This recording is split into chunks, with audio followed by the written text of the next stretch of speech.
Matapos manalo ng ikalawang beses sa World Pool Championship, handa na rin bumulsa ng medalya at depensahan ni Carlo Biado ang titulo sa 2025 Reyes Cup ngayong Oktubre. Ang kabuang detalye sa ulat ni Bernadette Tinoy.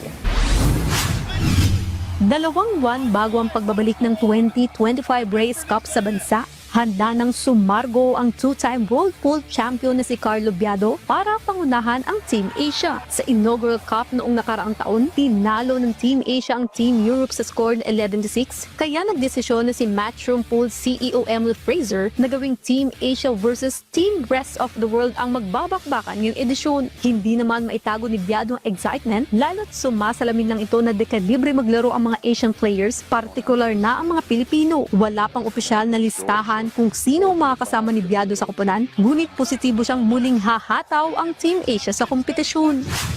Malamang sigurado, yung mga mabibigat na player ang ilalagay sa Team Asia. So, mag-prepare kami doon sa event na yun. Basta may kakampi tayong mga Pilipino din.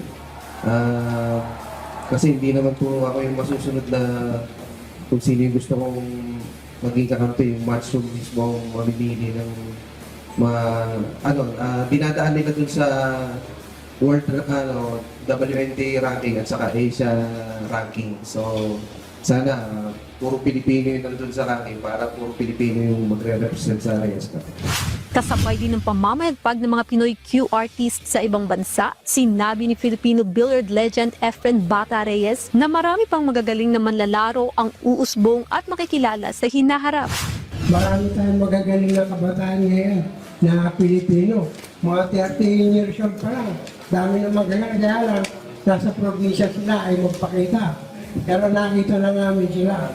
Marami pa siguro magiging mangyari para manalo din dito sa mga World Pool na kasabay nyo din yung maglalaro. Baka sila na yung naman yung susunod.